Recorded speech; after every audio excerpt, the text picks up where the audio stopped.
kalau di UIN saya teringat dengan Pak Baha dulu. Oh, Pak Bahar. Ya. Pak Baha kan ngambil mata kuliah ilmu sosial dasar. Dia bilang begini, bagi teman-teman yang organisasi udah ada nilai A, dia bilang. Kan? Langsung itu ya. Nilai A kan. Tapi caranya masuk juga, begitu beliau. Dia mendidik juga. Ada satu lagi Prof Muslim, gitu kan. Siapa student advisor-nya atau penasihat akademik waktu itu siapa? Almarhum Pak Murad Rauf. Oh, Pak Murad Rauf. Itu filosofnya Fakultas Syariah. Filosofnya Fakultas Syariah yang memang agak lucu beliau. Promosi bulan 10. Berarti itu tidak sesuai dengan apalah. Ya, maksudnya selalu saya persingkat itu. Lama sekali saya dengar setelah Itu disertasi tulis tentang apa? Tentang disertasi saya tulis tentang prinsip keadilan hukum dalam pemilihan wali Nanggro Aceh. Oh, keren itu. Setelah turun dari Khatib Jumat, bisa nggak kita ajak diskusi?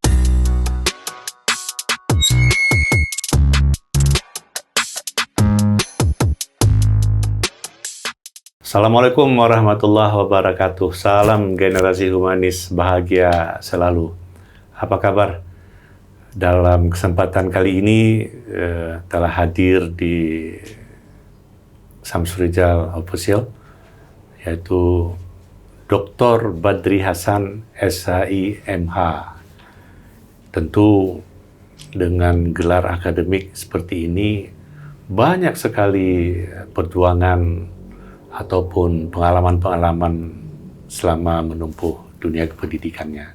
Tentu bagi generasi humanis ini adalah penting. Pengalaman-pengalaman itu bisa kita petik hikmahnya. Mari kita sapa beliau. Assalamualaikum. Waalaikumsalam, Prof. Guru. Apa kabar nih? Alhamdulillah, baik. Aduh. Syukur ya, baru menyelesaikan doktornya ya? Ya, Alhamdulillah baru menyelesaikan kira-kira 2-3 bulan yang lalu. Berarti di November 2000 apa? Atau Desember bulan ya? 10. Oh, bulan 10 ya. Alhamdulillah. Sangat luar biasa. Oh, terima kasih sudah bisa hadir. Kita ingin perbincangkan sejenak pengalaman kependidikan. Saya pikir ada hal-hal butir-butir hikmah yang perlu diketahui oleh generasi humanis hari ini ya. Itu, maaf, Badri dulu melalui jenjang pendidikan madrasah ibtidaiyah atau sekolah dasar? Di madrasah ibtidaiyah. Oh, ada MIN ya? MIN. Itu di kota mana itu? Itu tepatnya di Kecamatan Samalanga, bahkan di kampung tuh, kampung namanya Rem. Rem ya? Iya. Kecamatan Samalanga. Kecamatan Samalanga. Waktu itu masih Aceh Utara apa sudah Biren? Aceh Utara ya? Aceh Utara. Aceh Utara. Berarti MIN di Desa Rem, Kecamatan Samalanga, Kabupaten Aceh Utara. Iya. Wah, sangat luar biasa. Dari Banda Aceh itu berapa? 500-an kilometer itu ya? Kurang lebih. Luar biasa. Bisa sedikit kita ketahui apa yang suasana ketika di MIN, itu kan masa kanak-kanak yang seseorang itu selalu akan ingat, menginspirasi untuk dalam dunia pendidikan. Baik, Prof, terima kasih banyak atas waktu dan kesempatan mulia ini.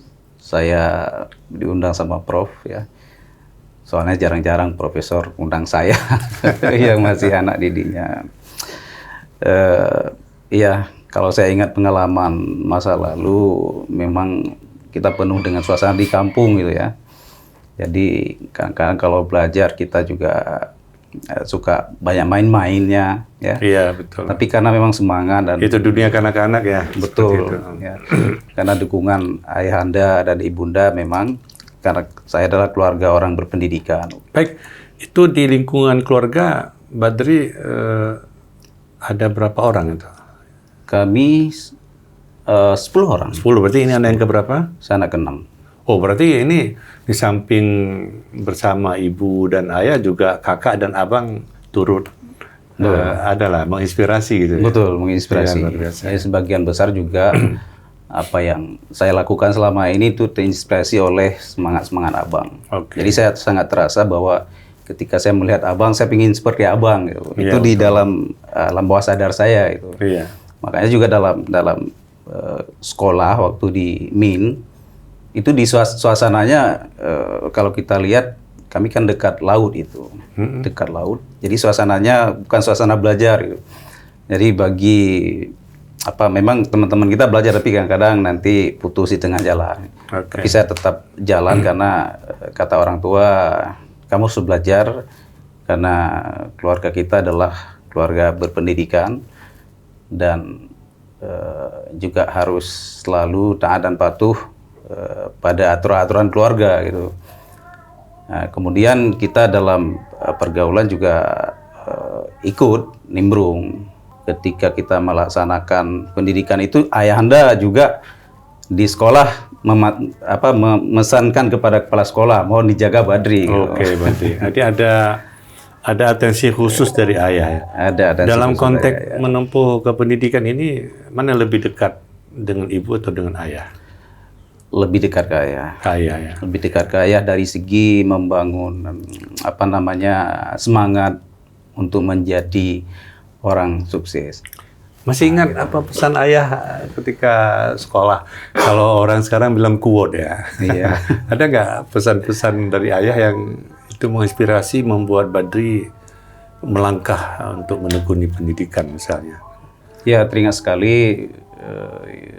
Memang ayahanda itu teringat dalam semangat, dia selalu mengajak kita untuk belajar. Bahkan dia sering kasih contoh-contoh para tokoh-tokoh dunia. Ini yang membuat hari ini masih saya ingat. Misalnya seperti Ahmad Rashid Ridha gitu, dia sering dia menyampaikan tokoh-tokoh dunia dulu.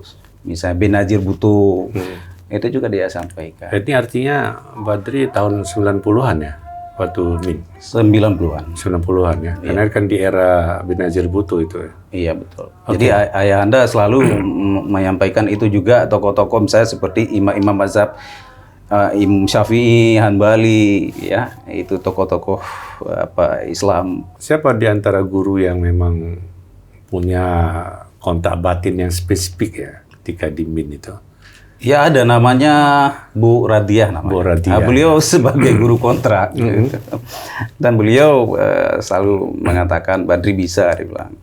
Badri bisa. Padahal kadang-kadang saya ikut teman, kadang cabut sekolah main bola. Sebenarnya kata-kata Badri bisa itu kan sebagai pemantik ya. Pemantik. Betul. Dan ada sesuatu yang dia puji ke saya gitu. Ketika dia minta saya bicara, saya selalu berbicara gitu. Biarpun pada saat sekolah MIN, nah itu cuman sedikit agak bandel waktu kecil kan. Dinamika apalah ya, kultural setempat mungkin ya. Oke, setelah MIN ini menempuh kemana Pak? SMP atau ke MSen? MSen di tempat yang sama juga. MSen di Kecamatan Samalanga juga. Samalanga juga. Dulu pada saat saya sekolah MTSS itu. MTSS. Tapi masih tunduk ke Bir Matang Gelumpang 2 dulu. Oh iya. Memang di Aceh Utara sebenarnya terkenal Matang Gelumpang 2 itu dunia pendidikan lebih. Jadi saya sekolah di Madrasah Sanawiyah swasta, tempatnya di Kecamatan Samalanga, pas di Gede Samalanga, dan kemudian pada terakhirnya ikut ujian di MSen Matang Gelumpang 2, tunduk ke sana. Sekolahnya di sini, nanti penyelesaian akhirnya di tempat. Benar, bahkan terakhir kami datang ke sana ikut ujian yang agak asing gitu kan. Spesial lah ya. Padahal sebenarnya secara status kita siswa di Matang Gelumpang 2, tapi kita sekolah di sini gitu kan. Pelajaran. Iya. Memang pernah terdeteksi seperti itu. Oke. Itu 3 tahun ya di 3 tahun di MSen. Kemudian lanjut di SMA atau saya lanjut di Madrasah Aliyah Negeri Samalanga. Oh, di Samalanga ya, di samping SMA-nya. Nah, apa dinamika yang paling mengesankan itu yang tak terlupakan ketika di MSen ataupun di MAN? Saya kalau di MSen mungkin saya masih banyak tidak begitu fokus. Jadi memang seperti yang saya sampaikan tadi, Prof, saya memang orangnya suka membaca dan suka berdiskusi. Cuman saya nggak disiplin kali ya. Nah, kemudian waktu di MAN itu saya pernah tinggal kelas. Ini yang paling berkesan. Waktu di MAN ya? Pernah. Tapi di MIN dengan MSen itu 6 tahun. Di MAN pernah tinggal kelas setahun. Berarti tambah setahun lagi dong itu? Karena pada saat itu kenapa suka main-main bola, jadi banyak nggak masuk sekolah, dan kemudian sakit. Pas sakit sebulan lebih. kena tipes 2 bulan lah. Pada saat itu nggak sempat ikut ujian lagi, nggak. Aktif di kelas ya. Ya. Pertama karena aktivitas olahraganya banyak, kemudian didera oleh sakit, sehingga ada waktu dalam sistem belajarnya tidak ditempuh. Dan setelah itu baru saya bangkit kembali, sadar dan agak malu saya tinggal kelas. Nah itu tinggal kelas kan karena pertimbangan frekuensi kehadiran saja ya, bukan karena betul. kompetensi ya. Iya, saya sampai sekarang juga saya tetap pede dan enggak pernah saya merasa diri saya itu kurang gitu. Saya kira ini artinya apa? Bagi generasi hari ini ya tentu pengalaman-pengalaman seperti ini bisa menjadi pembelajaran atau dipetik hikmahnya. Oke, itu tahun berapa tamatnya? Masih ingat di saya tamat 97. 97 itu ya? 97. Oke, 97. Nah, ketika jurusan apa? Ada jurusan di MAN? Kalau di MAN nggak ada. Nggak ada. Oh, ada IPA. Ada kan? IPA. Mengapa pilih IPA misalnya, tidak pilih agama misalnya waktu itu? Kebetulan pada saat itu di masa mana hanya 2 jurusan aja, IPA sama IPS. IPS, IPA dan IPS. Biasa kan ada agama, ini nggak IPA sama IPS. Jadi saya ambil IPA, ini kalau IPA kalau mana tahu nanti ikut ujian. Kalau IPA kan bisa milih IPS misalnya, tapi kalau IPS nggak bisa naik ke IPA. Jadi pertimbangan mungkin itu. Dan di IPA juga anak-anak yang terkesan lebih pinter padahal. Artinya ketika kelas 2 atau kelas 3 di IPA MAN, itu sudah terpikir untuk kelanjutan program studinya di S1 waktu itu? Terpikir, tapi karena memang anggaran ayahanda dan ibunda mungkin agak minim. Karena kakak dan abang juga kuliah. Masih kuliah? Sempat saya bilang nggak mau lanjutin lagi. Oh. Jadi tamat di MAN tahun 97. 97. Itu nggak lanjut terus kuliah. Masuk S1-nya 9 Saya berapa? masuk S1-nya 99. Berarti ada 2 tahun. Berarti dari segi usia pendidikan itu ada 3 tahun ya? Yang terlampaui tidak dalam garis formal. Tapi selama 2 tahun ini apa kegiatan? Nah, selama dalam tahun-tahun pertama itu saya bertani menanam semangka. Oh, terkenal loh kalau di Samalanga, di Baitelik, pinggir jalan di mana-mana ya. Semangka. Bahkan apa namanya itu bahasa Aceh bohpi apa tuh? Bohpi ya. Apa tuh? Gambas. Jadi itu banyak gede-gede gambasnya. Itu pengalaman sangat berharga dan itu memang sudah terpikir ini saya simpan uang dan saya bilang sama ibu sama ayah, mungkin beliau tahu juga gitu kan, saya simpan uang ini, saya beli baju, celana dan seterusnya, uang itu saya simpan, kemudian saya akan kuliah. Itu sudah terpikir oleh saya. Ketika seperti itu, bahwa dari keluarga yang besar misalnya, keterbatasan orang tua dan sudah MAN dan mau kuliah tapi bekerja dulu, dalam konteks ini adalah di pertanian misalnya, itu sangat luar biasa saya pikir, dan sudah terpikir untuk mencadangkan penghasilan itu untuk kuliah. Artinya ketika masuk ke S1 itu sudah bisa mandiri lah ya. Waktu itu belum ada beasiswa ya mungkin. Belum. Saya pada saat itu Prof, saya agak bingung. Sebenarnya di alam bawah sadar saya itu ingin jadi orang besar. Udah terpikir saya itu, jadi ingin jadi orang sukses. Salah satunya harus lewat dunia pendidikan. Tapi yang tahu itu cuma diri saya sendiri. Gimana saya wujudkan? Susah saya ungkapkan. Satu dan lain hal, mungkin karena keuangan dan fasilitas dan sebagainya. Semangat juga. Tapi saya menyemangati diri itu. Suatu saat saya pasti akan jadi apa. Akhirnya dari Samalanga berangkat ke Banda Aceh. Berangkat ke Banda Aceh tahun 99. Itu 99 tuh kali pertama ke Banda Aceh atau kali keberapa itu? Itu sebenarnya sih buat kuliah ya. Sebelumnya pernah. Sebelumnya sudah pernah juga. Pernah. Atau yang dalam 2 tahun tuh ada ninjau dulu kampus tuh kayak mana untuk spiritnya ya. Itu sebelumnya mungkin ninjau kampus sih pernah sih sekali. Ya pada saat wisuda abang itu. Abang kuliah di mana? Abang kuliah di Fakultas Syariah. Di tempat saya kuliah. Badri Hasan. Itu dari MAN kuliah ke IAIN Araniri ya waktu itu ya.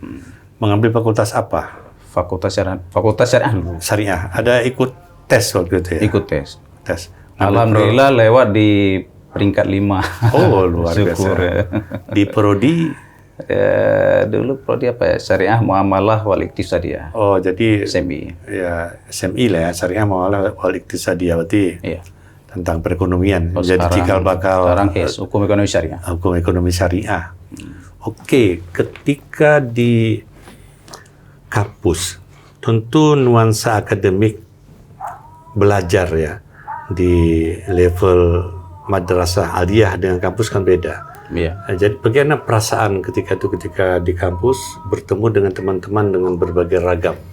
Saya tidak ada kendala. Memang saya orang pergaulan dari dulu. Memang kalau di dalam keluarga ya agak sedikit lepas saya. Fleksibel lah ya. Fleksibel.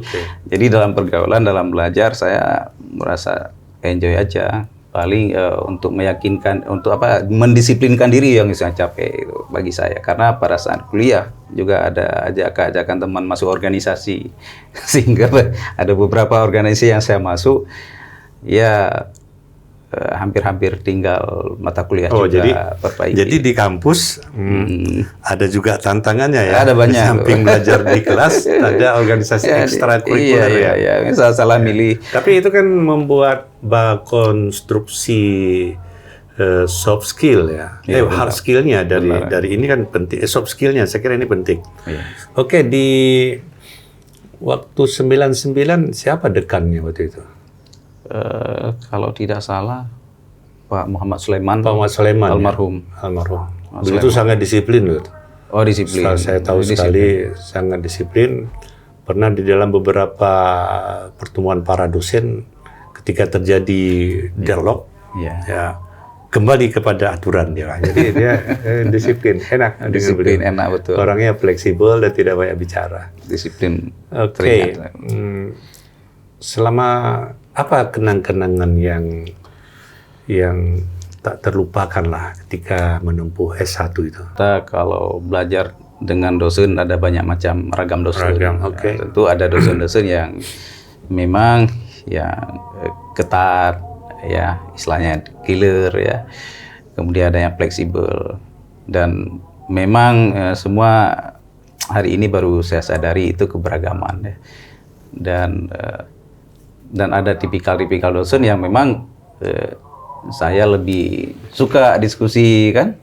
Ada beberapa orang dosen yang suka diskusi. Kalau di UIN saya teringat dengan Pak Baha.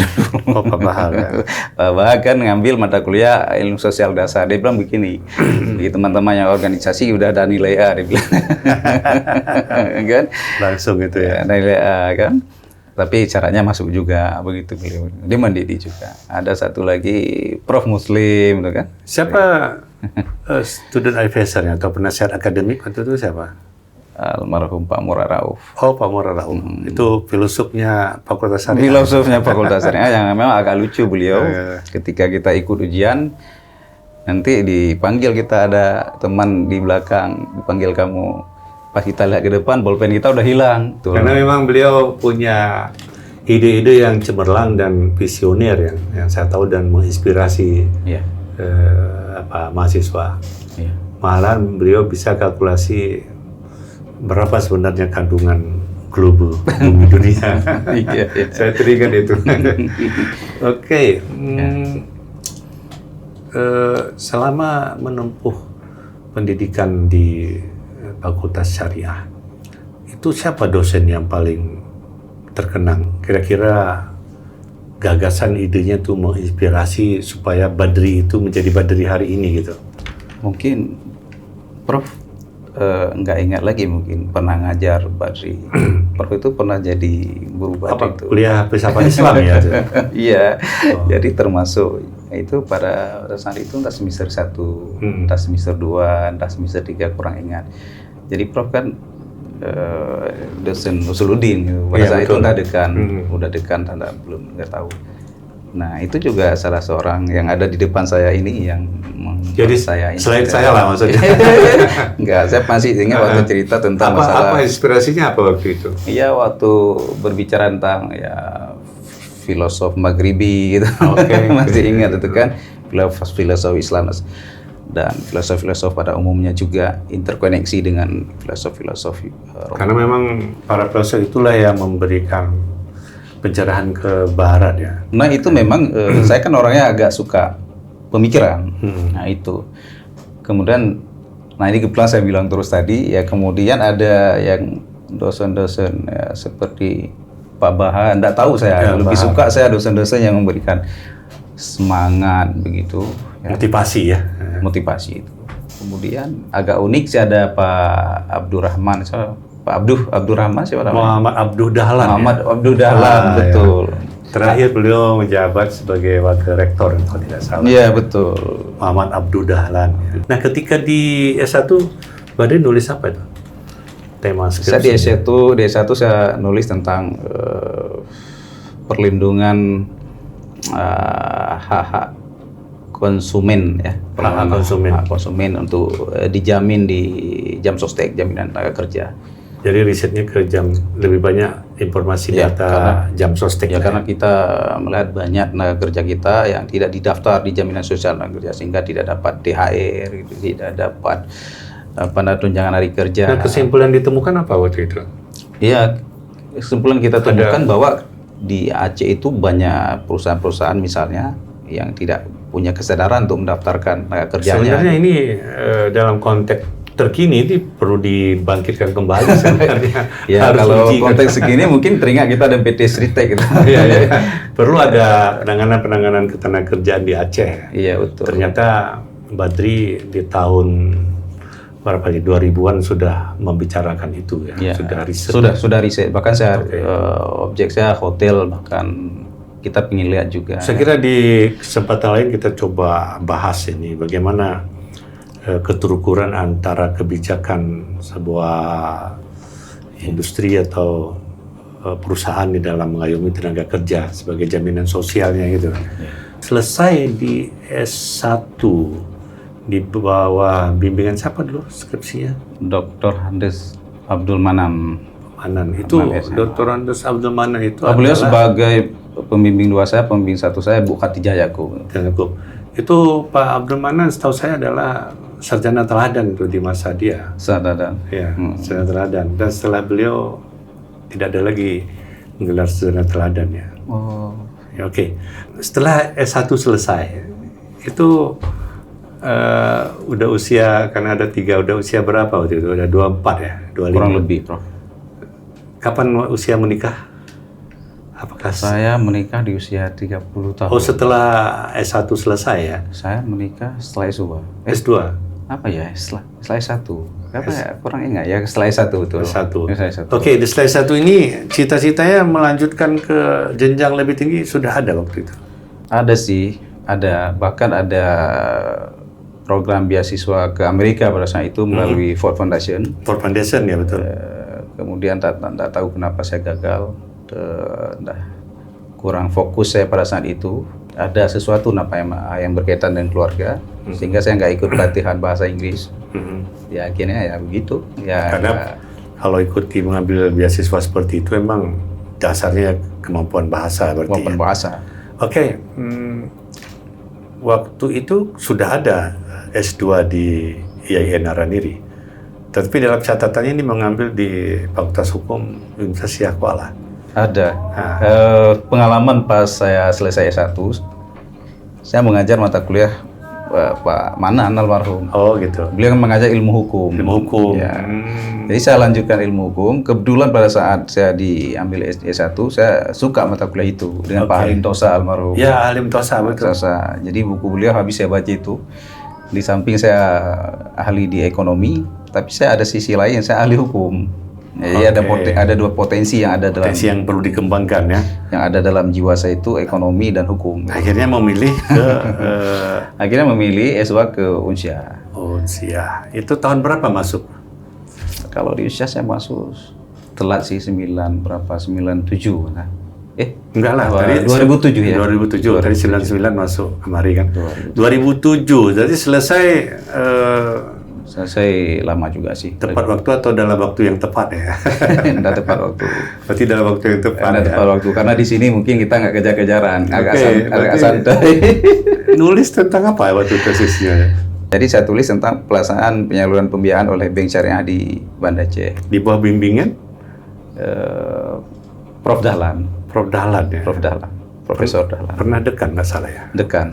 Pernah dekan dan ketua program luar studi. biasa. Artinya ketika di magister di bawah bimbingan para guru besar ya. Betul. Oke, selesai tahun. Selesai juga nggak tepat waktu akhir-akhir juga. Nah, ini sebagai dosen pada Fakultas Syariah, itu masuk ke tenaga pengajarnya dengan ijazah apa waktu itu? Ijazah. Oh, setelah S2 ya, karena sudah berlaku harus S2 ya? Harus S2. Jadi masuk tahun berapa S2-nya? Selesai S2 2009 ya? Ya, sekitar itu. Jadi masuk ke sini berapa? 2010? Ingat CPNS-nya tahun berapa? Tapi saya jadi dosennya 2004 ya, 2024 ya. 2004. 14 ya. 14. Okay. Sudah menerima Syariah Rencana Syariah yang ke-10 belum? Belum. Lagi diusul lah ya. Lagi diusul belum. Oke. Artinya setelah menyelesaikan kuliah di pasca sarjana memperoleh magister hukum ya. Itu mengabdi di alma mater di S1 di YNR ini sebagai dosen dalam bidang ilmu hukum. Iya benar. Dan sebenarnya sih pas habis tamat kuliah, tamat S1, selesai S1, saya langsung mengajar. Tapi mata kuliahnya ilmu hukum. Dan pada saat itu masih bisa mengajar S1. Ya, inspirasi inilah yang memilih kepada Fakultas Hukum WSK karena di bidang mau mendalami di bidang ilmu hukum. Iya betul. Bro. Meskipun tesisnya tapi apa tadi masalah di bank syariah. Ekonomi. Oke. Hukum ekonomi. Nah, selesai 2007 ya di situ. Oke, setelah selesai ini tentu mengabdi di alma mater di Fakultas Syariah sambil menunggu di program doktor ya. Itu kapan mulai masuk di S3 doktor itu? 2018 dan dapat diselesaikan pada tahun 2024 ya. 2024. Berarti 6 tahun. Saya kira cukup signifikan. Cukup signifikan. Karena tidak melampaui 2 periode. Karena periode doktor 4 tahun. 4 tahun. Jadi saya masuk 2018 itu 2 tahun kan selesai mata kuliah. Di 2020 selesai. Kemudian langsung saya naik seminar proposal. Di tahun kedua itu ya? Kedua langsung, nggak ada henti. Berarti itu pelopor juga itu? Bisa saat itu. Kemudian 4 tahun saya tinggalin ke seminar hasil. Nggak pernah saya pegang-pegang, Prof. Karena aktivitas lain lah ya? Mungkin, Prof. Dan kemudian seminar hasil dan sidang tertutup itu bulan 7 saya selesaikan. Habis itu dari bulan 7 ke sidang seminar hasil bulan 7 2024. Kemudian sidang tertutup di bulan 9, promosi bulan 10. Berarti itu tidak sesuai dengan apalah? Ya, maksudnya selalu saya persingkat itu. Lama sekali saya tinggal setelah seminar proposal. Itu disertasi tulis tentang apa? Tentang disertasi saya tulis tentang prinsip keadilan hukum dalam pemilihan wali Nanggro Aceh. Oh, keren itu. Artinya coba menganalisis persoalan yang aktual di Aceh. Karena eksistensi lembaga wali Nanggro kan baru, masih aktual. Berarti dianalisis lewat akademik ya. Di bawah bimbingan promotor Prof. Husni Jalil. Husni Jalil ya. Prof. Iskandar Agani dan Prof. Darmawan. Prof. Darmawan sangat luar biasa. Oke, ketika kuliah di S3, ada ingat nggak apa yang kondisi atau keadaan atau petuah para guru besar yang menginspirasi Mas? Saya teringat kalau kuliah di S3 Umsyah. Saya teringat Prof. Saleh, Saleh Syafi'i? Saleh Syafi'i. Jadi sosiolog ya. Saya biar bagaimanapun suka cara berpikir beliau. Karena dia menyentuh persoalan sosial yang menyangkut dengan karakteristik kemanusiaan. Saya teringat begini, Prof. Dan beliau itu, beliau kan mempertanyakan konsistensi dalam setiap argumentasi kita apakah mampu kita pertanggungjawabkan secara realistis. Bahkan mungkin beliau begini, dia sampaikan ini kalau ada nanti khatib Jumat gitu kan. Nah, setelah turun dari khatib Jumat, bisa nggak kita ajak diskusi khatib Jumat itu yang beliau sampaikan itu kira-kira indikatornya apa sih bisa kita... Itu kan mengarah kepada profesionalisme berarti beliau. Profesionalisme. Betul. Jadi, juga itu. Ya, mungkin sudah saya sampaikan di forum ini, tapi saya salut ke beliau dengan cara berpikirnya yang memang selalu ketika ada masalah, lalu dampaknya apa, lalu solusinya apa. Sebenarnya Aceh hari ini saya pikir membutuhkan pemikir seperti itu. Jadi bisa melihat dinamika, bisa melihat problem terkini dan apa solusinya. Kan ketika diberikan solusi tidak hanya taken for granted ya, tetapi apa indikator-indikator yang harus dicapai ya. Itu penting ya. Bagaimana perasaannya setelah ujian terbuka? Apakah sudah melepaskan beban yang selama ini? Benar sih. Atau so happy itu gimana? Coba ungkapkan dulu ya. Benar, saya sangat merasa terharu dan saya sudah ke jenjang pendidikan yang paling tinggi lah. Nggak ada pendidikan setelah itu kecuali profesor, doktor. Jadi saya merasa memang senang kalau beban hilang. Jadi dulu sangat terasa sesak sekali itu, jadi malu juga kalau nggak siap gitu kan. Apalagi saya dosen. Dan kemudian mungkin bagaimana saya mengisi nilai-nilai doktor itu betul-betul bisa jadi doktor. Tanggung jawab moral akademik ya. Makanya itu yang saya pikirkan, Prof. Akhirnya bukan saya sekedar pikirkan, saya sedang berusaha untuk mengupgrade dan berkontribusi lah ya untuk kepentingan umat ya. Mengupgrade diri dan mengupdate hal-hal yang kira-kira isu-isu sentral yang kira-kira berkaitan dengan linearitas ilmu ini. Itulah kita memang membutuhkan tenaga-tenaga atau intelektual yang mungkin dia agamis ya, betul moderat dan juga maslahah. Jadi jangan dia terlalu agamis tapi maslahah hanya untuk dirinya juga ya. Artinya penggabungan antara seseorang intelektual yang agamis, kemudian moderat dan maslahah, itu yang kita perlukan. Dr. Badri Hasan, sarjana hukum Islam, magister hukum ya. Ada untuk untuk perjumpaan kita ini mungkin ada pesan kepada generasi humanis. Iya, pesan saya ke generasi humanis. Hari ini berjuang keras lah ya untuk mendapatkan ilmu ya, karena nanti kalian akan mendapatkan hasil ya apa yang akan Anda perjuangkan, karena memang hasil itu tidak mengkhianati proses ya. Jadi di tangan generasi muda lah Aceh ini akan kembali ke masa Aceh pernah jaya mungkin, atau menghadapi tantangan yang lebih berat ke depan. Jadi hari ini harus berjuang benar gitu ya, harus serius. Mungkin saya juga masih muda, Prof. Walaupun muda juga ada hal-hal yang saya rasa momen-momen dulu tidak saya manfaatkan secara maksimal. Gitu.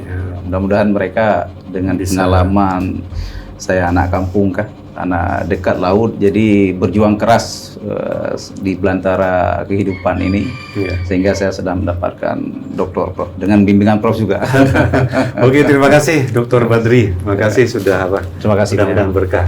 Generasi humanis, suka duka seorang Dr. Badri Hasan, sarjana hukum Islam dan magister hukum, di dalam menumbuhkan pendidikan tentu banyak hal-hal yang bisa diambil hikmah dan pembelajaran bagi Anda sekalian.